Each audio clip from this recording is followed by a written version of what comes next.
Yos nakama, selamat datang di Lifestyle Anime. Akhirnya Sob Illarma One Piece Chapter 1153 dihidangkan juga oleh para leaker. Jangan lupa untuk terus berterima kasih kepada mereka semua yang sudah tak kenal lelah dalam bergerilya untuk menghidangkan Sob Illarma One Piece pada kita semua. Eits, jangan lupa tinggalkan jejak jempol kaki kalian dengan like video ini ya. Lalu tuliskan di kolom komentar dari kota manakah kalian menonton video ini. Kali aja ketemu jodohnya kan di sini. Si ho ho ho ho ho ho ho.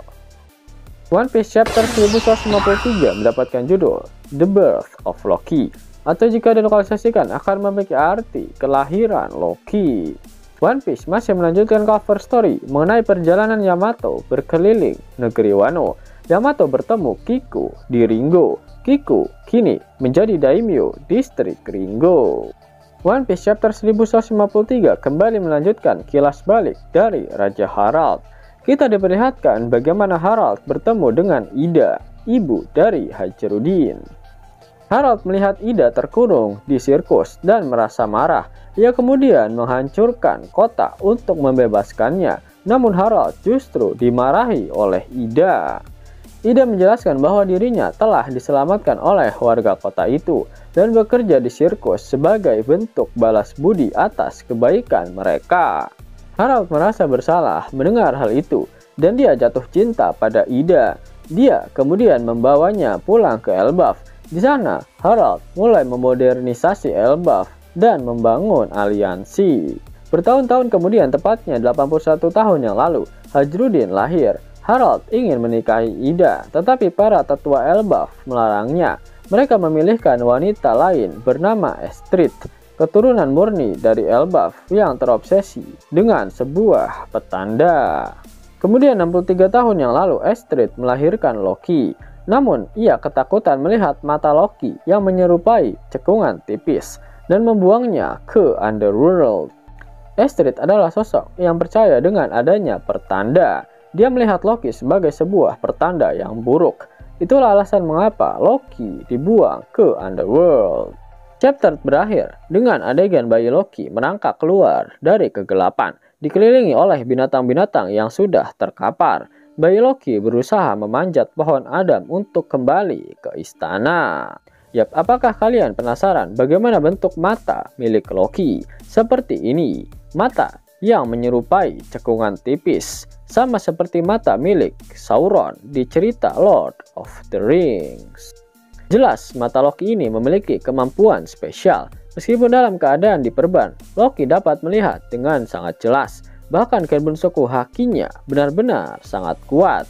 Dia bisa merasakan jatuhnya Chopper dan Gaban ke Underworld serta mengetahui posisi mereka secara presisi. Selain itu, kekuatan fisik milik Loki juga sangat luar biasa. Bayangkan saat masih bayi, dia dijatuhkan dari dunia matahari ke Underworld. Namun Loki tidak terluka sama sekali. Bahkan Hajarudin mengatakan saat dia dan krunya terjatuh ke Underworld, kemudian Luffy tidak menyelamatkan mereka, maka itu sama saja seperti kematian instan. Bisa dikatakan Loki memiliki fisik yang lebih kuat jika dibandingkan dengan Kaido. Kaido terjatuh dari Pulau Langit, kepalanya kelayangan. Bayi Loki jatuh ke Underworld, masih sehat walafiat. Namun yang paling menarik masih di kekuatan dari mata spesial milik Loki ini. Dikatakan bahwa ketika Loki terjatuh ke Underworld, dia merangkak keluar dari bayangan dan di sekelilingnya banyak sekali hewan-hewan yang bergelimpangan. Itu artinya mereka semua sudah dibuat pingsan oleh haki raja yang dimiliki oleh Loki. Dan haki raja milik Loki itu terpancar dari mata spesialnya itu. Ketika Loki mendengar cerita Gaban mengenai penggunaan haki raja yang dapat mengalahkan para kesatria suci, Loki mengatakan jika dia bisa memahami semuanya sekarang, dia tidak bisa menjelaskan pada Luffy mengenai kekuatan yang dimilikinya. Tapi Loki yakin dia mampu mengalahkan para kesatria suci itu. Yap, sudah jelas jika kekuatan yang dimaksud oleh Loki adalah kekuatan mata yang dia miliki. Tidak hanya mengalahkan para kesatria suci, dengan kekuatan spesial dari mata miliknya itu, Loki bisa menghabisi para kesatria suci. Dan hal ini terjadi pada saat Loki terpaksa menghabisi Harald 14 tahun yang lalu. Itu artinya kekuatan Loki ini menjadi salah satu kekuatan yang dapat mengcounter kemampuan iblis milik Im Sama. Bayi Loki berhasil merangkak naik kembali ke dunia matahari melalui pohon harta karun Adam, dan tak berselang lama dia menghabisi kuda keberuntungan yang telah mengabdi pada kerajaan sejak lama. Dan pada tahun yang sama dengan itu, Lilin menghabisi tetua Jorul, salah satu pahlawan legendaris Elbaf.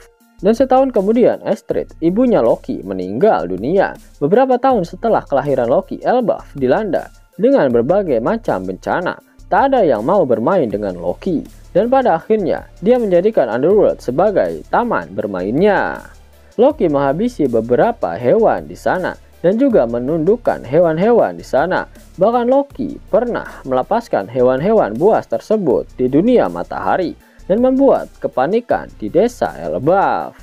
Tiada hari tanpa kejahilan dari Pangeran Loki, sehingga semua raksasa di Elbaf membencinya. Dan puncak dari kebencian para raksasa Elbaf terjadi ketika Loki menghabisi ayahnya sendiri, Raja Harald, raja yang sangat dicintai oleh rakyatnya. Flashback Loki benar-benar tak akan berhenti sampai di situ, karena kita bisa melihat bagaimana petualangannya di dunia baru. Lalu bagaimana Loki bertemu dengan Big Mom dan memutuskan untuk ingin menikahi Lola. Lalu pertarungan antara Loki dan Shanks yang akan menjadi kilas balik dari Loki yang paling dinantikan. Pada akhir One Piece chapter 1153, Oda Sensei mengeluarkan kata-kata mutiaranya. Itu artinya minggu depan One Piece libur. Yap, kalian bisa dapetin cuan setiap 2 menit dengan aplikasi X-World. Abangku, aplikasi X-World lagi bagi-bagi THR nih. Redeem dengan menggunakan gift code ini dan dapatkan total 30 USD. Buruan download aplikasi X-World. Link dan gift code ada di kolom deskripsi ya abangku. Mau dapat uang hingga 50.000 gratis dan bisa langsung ditarik? Buka tabungan di aplikasi Neobank sekarang juga. Karena di aplikasi ini kalian bisa dapatkan banyak uang tunai gratis. Serta banyak sekali diskon-diskon menarik yang bisa kalian dapatkan. Gaskan! Link ada di kolom deskripsi ya nakama. Dan namun sebelum Mimin masuk ke dalam pembahasannya, Lifestyle Anime yang berkolaborasi dengan Misfit Society kembali mengeluarkan kaos terbaru nih, yaitu desain Zoro dalam mode Asura loh. Keren banget pokoknya. Gak percaya? Silahkan dicek through videonya.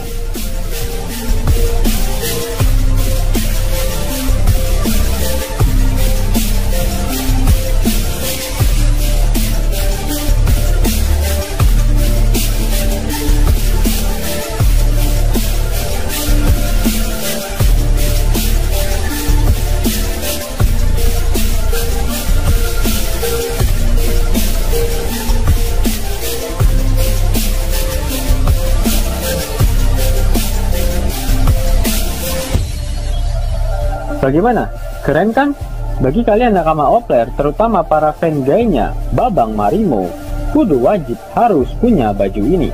Gaskan! Link pemesanan ada di kolom deskripsi. Jos nakama, itulah hal menarik yang terjadi pada One Piece terbaru.